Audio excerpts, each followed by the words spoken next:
Boardwalk Empire, Fact or Fiction, by Ollie Hart. In this HBO TV series, the era of the 1920s is brought back to life. Through the era of extravagant parties, prohibition, and alcohol smuggling, gangsters, and a great deal of violence began to arise everywhere from Atlantic City to New York and Chicago. After watching the first 3 seasons of Boardwalk Empire, I believe that the show is extremely accurate to the time period.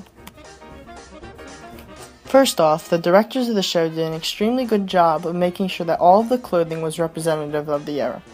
Moreover, the technology of the era was also accurately represented, with a major focus on vintage cars and the telephones. Even more importantly, the representation of the historical figures in the show had to be considered, and in fact, they were on point. Lucky Luciano, for example, was a notorious Italian-American mobster who was the father of organized crime in New York, and in the TV series he is viewed in just this way. What's the word from Philadelphia? Business as usual, near as I can tell. There's a shipment on Thursday from Bill McCoy. Oh, Nucky Thompson's still alive, so until we hear otherwise. Any idea what happened there? Well, with Thompson? Who knows? Word is he's got a beef with his brother. Really? I would have thought James Darmody myself. Nah, Darmody ain't got it in him.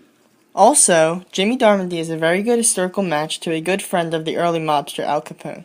However, out of all the historically accurate characters in the show, I believe the most accurately shown character is Al Capone. The series perfectly covers his rise to fame as a mobster, starting out in the lowest ranks, working his way up. Also, the series shows the different affairs that Al Capone endured with respect to his personal life. The following scene brilliantly shows how Capone's son was deaf due to having congenital syphilis.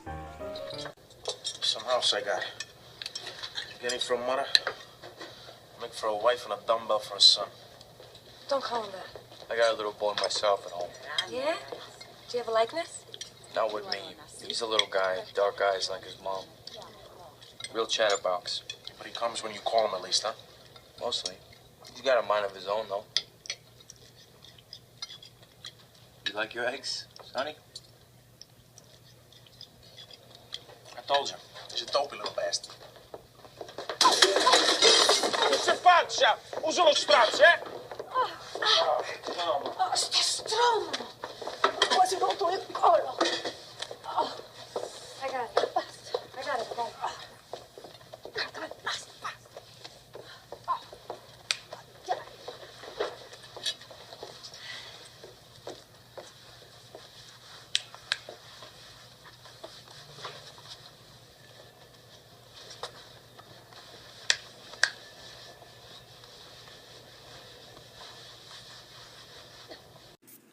Now, despite all the historical accuracy, there were a few inaccuracies that I came across. 2 minor ones were the over-exaggeration of both sexuality and violence portrayed through the series.